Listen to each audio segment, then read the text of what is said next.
Assalamualaikum warahmatullahi wabarakatuh. Perkenalkan, nama saya Khairunisa. Saya salah satu mahasiswa dari Universitas Pelita Bangsa dari Prodi PGSD 20 B2. Saya selaku perwakilan dari kelompok 5 akan menjelaskan atau memaparkan materi pengukuran ranah afektif dari mata kuliah evaluasi pembelajaran. Sebelumnya, di sini saya akan menyebutkan nama anggota kelompok-kelompok saya. Yang pertama itu ada saya sendiri, Khairunisa. Yang kedua ada Fatima Azahra. Yang ketiga ada Desmawati. Yang keempat ada Ainena. Yang pertama ada pengertian pengukuran ranah afektif. Apa sih ranah afektif? Yakni ranah yang berkaitan dengan sikap dan nilai. Ranah afektif mencakup watak perilaku seperti perasaan, minat, sikap, emosi, dan nilai. Beberapa pakar mengatakan bahwa sikap seseorang dapat diramalkan perubahannya bila seseorang telah memiliki kekuasaan kognitif tingkat tinggi. Nah, hasil belajar menurut Bloom 1976 mencakup prestasi belajar, kecepatan belajar, dan hasil afektif. Andersen 1981 sependapat dengan Bloom bahwa karakteristik manusia meliputi cara yang tipikal dari berpikir, berbuat, dan perasaan. Tipikal berpikir berkaitan dengan ranah kognitif, tipikal berbuat berkaitan dengan ranah psikomotor, dan tipikal perasaan berkaitan dengan ranah afektif. Ranah afektif mencakup watak perilaku seperti perasaan, minat, sikap, emosi, atau nilai. Nah, ketiga ranah tersebut memiliki karakteristik manusia sebagai hasil belajar dalam bidang pendidikan. Dan ranah afektif tidak dapat diukur seperti halnya ranah kognitif, karena dalam ranah afektif, kemampuan yang diukur yang pertama, menerima atau memperhatikan, yakni meliputi kepekaan terhadap kondisi, gejala, kesadaran, kerelaan, mengarahkan perhatian. Yang kedua, merespon, yakni merespon secara diam-diam, bersedia merespon, merasa puas dalam merespon, dan mematuhi peraturan. Yang ketiga, menghargai, yakni menerima suatu nilai, mengutamakan suatu nilai, komitmen terhadap nilai. Yang keempat, mengorganisasi, yakni meliputi mengkonseptualisasikan nilai, memahami hubungan abstrak, mengorganisasi sistem suatu nilai. Dan yang terakhir, yang kelima, yakni karakterisasi, yang meliputi menyusun berbagai macam sistem nilai menjadi nilai yang mapan dalam dirinya.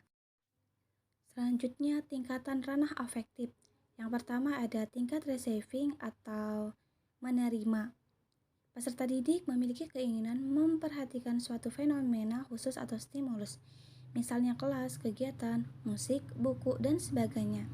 Tugas pendidik mengarahkan perhatian peserta didik pada fenomena yang terjadi objek pembelajaran afektif. Contohnya, pendidik mengarahkan peserta didik agar senang membaca buku, senang bekerja sama, dan sebagainya. Kesenangan ini akan menjadi kebiasaan dan hal ini yang diharapkan, yaitu kebiasaan yang positif. Dan yang kedua, tingkat responding atau menjawab. Nah, responding di sini merupakan partisipasi aktif peserta didik, yakni sebagai bagian dari perilakunya. Pada tingkat ini juga, peserta didik tidak saja memperhatikan fenomena khusus, tetapi ia juga bereaksi. Hasil pembelajaran pada ranah ini menekankan pada pemerolehan respon, berkeinginan memberi respon, atau kepuasan dalam memberi respon. Tingkat yang tinggi pada kategori ini adalah minat, yakni hal-hal yang menekankan pada pencarian hasil dan kesenangan pada aktivitas khusus. Contohnya, senang membaca buku, senang bertanya, senang membantu teman, senang dengan kebersihan dan kerapian, dan sebagainya. Yang ketiga ada tingkat following. Following melibatkan penentuan nilai, keyakinan atau sikap yang menunjukkan derajat internalisasi dan komitmen. Derajat rentangannya mulai dari menerima suatu nilai, contohnya keinginan untuk meningkatkan keterampilan, sampai pada tingkat komitmen. Following atau penilaian berbasis pada internalisasi dari seperangkat nilai yang spesifik. Hasil belajar pada tingkat ini berhubungan dengan perilaku yang konsisten dan stabil agar nilai dikenal secara jelas.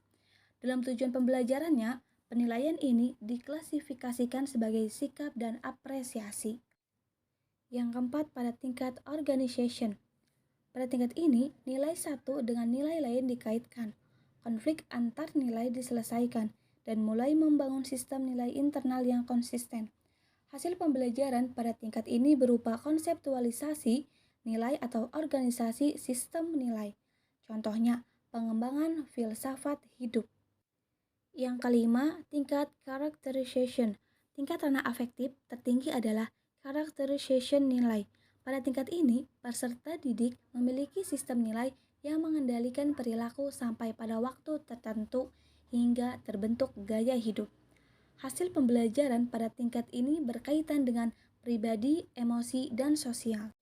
Selanjutnya di sini ada cara dan bentuk soal pengukuran afektif. Menurut Andersen, tahun 1980, ada dua metode yang dapat digunakan untuk mengukur ranah afektif. Yang pertama, ada metode observasi, dan yang kedua ada metode laporan diri atau pengukuran secara langsung dan tidak langsung. Pengukuran secara langsung atau observasi adalah mengambil data dengan cara pengamatan atau penelitian, memperhatikan secara langsung melalui alat indera yang kita miliki. Contohnya seperti mengamati beberapa aktif siswa yang bertingkah laku di dalam maupun di luar kelas, seperti aktif bertanya, tepat waktu hadir di kelas, dan mengumpulkan tugas, dan lain sebagainya. Nah, dari contoh pengukuran secara langsung itu ada skala Likert. Skala Likert yang digunakan untuk pengukuran sikap seseorang terhadap sesuatu di sini bisa diartikan sebagai perasaan positif atau negatif terhadap suatu objek, baik berupa kegiatan atau mata pelajaran. Misalnya seperti pada mata pelajaran matematika, siswa menunjukkan sikap dan perilaku gemar melafalkan rumus-rumus matematika. Lalu ada siswa menunjukkan sikap hormat pada gurunya, dan lain sebagainya. Selanjutnya di sini juga ada contoh soalnya loh teman-teman, kalian bisa lihat ya. Yang kedua, ada skala pilihan ganda. Skala ini bentuknya seperti soal pilihan ganda, yaitu suatu pernyataan yang diikuti oleh sejumlah alternatif pendapat. Seperti di sini contohnya yaitu dalam melaksanakan belajar kelompok saya merasa titik-titik-titik. Nah, jadi nanti pas pilihan multi voice-nya siswa akan disuruh memilih sesuai dengan apa yang mereka rasakan. Nah, yang ketiga ada skala Trustun. Skala ini mirip dengan skala Likert karena merupakan instrumen yang jawabannya menunjukkan adanya tingkatan. Contohnya seperti di bawah ini.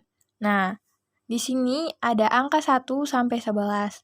Jadi angka 1 itu menunjukkan dari sangat setuju sampai angka 11 itu tidak setuju. Nah, yang di tengahnya ini angka 6 yaitu netral. Jadi nanti siswa diberi pernyataan lalu memilih jawabannya. Yang keempat, ada skala Goodman. Skala pengukuran dengan tipe ini akan didapat jawaban yang tegas, yaitu ya atau tidak, benar atau salah, pernah atau tidak, positif atau negatif, dan yang lainnya. Jadi, kalau pada skala Likert terdapat interval dari 1 sampai 5, dari kata sangat setuju sampai sangat tidak setuju, maka dalam skala Goodman hanya ada 2 interval, yaitu setuju atau tidak setuju. Penelitian menggunakan skala Goodman dilakukan bila ingin mendapat jawaban yang tegas terhadap suatu permasalahan yang ditanyakan. Nah, contoh di sini terdapat antara setuju atau tidak setuju. Nah, pernyataannya yaitu, apakah Anda setuju dengan kenaikan harga BBM? Nah, nanti siswa di situ disuruh menjawab. Yang kelima ada skala diferensial, yaitu skala yang digunakan untuk mengukur ranah afektif seseorang dengan menggunakan 3 dimensi kategori, yaitu dari baik sampai tidak baik, kuat sampai lemah, aktif sampai pasif. Di sini ada contohnya. Nah, jadi setiap peserta didik, jika diberi suatu pernyataan, mereka harus mengisi ketiga-tiganya dari pernyataan tersebut. Nah, yang terakhir ada pengukuran minat. Untuk mengetahui atau mengukur minat siswa. Untuk mengukur minat ini lebih tepat digunakan kuesioner skala Likert dengan skala 5, yaitu sangat sering, sering, netral, jarang, dan tidak pernah. Nah, di sini ada contoh format penilaian minat siswa terhadap mata pelajaran. Di sini ada pernyataan, kemudian ada skala. Skala itu dari sangat sering sampai tidak pernah. Nanti siswa disuruh memilih. Di sini ada pengukuran secara tidak langsung. Pengukuran ranah afektif jika dilakukan secara tidak langsung, yaitu dengan menggunakan cara memberikan angket kuesioner kepada siswa yang berisi tentang pernyataan-pernyataan tertentu, di mana angket tersebut menjadi acuan dalam mengukur seberapa baik dan kurang baiknya perilaku siswa. Baik, jadi kesimpulan dari pengukuran ranah afektif yaitu ranah afektif adalah ranah yang berkaitan dengan sikap dan nilai. Ranah afektif mencakup watak perilaku seperti perasaan, minat, sikap, emosi, dan nilai. Lalu ada tingkatan ranah afektif. Menurut taksonomi Kraftwerk ada 5, yaitu receiving atau attending, lalu ada responding, ada following, ada organization, dan ada characterization.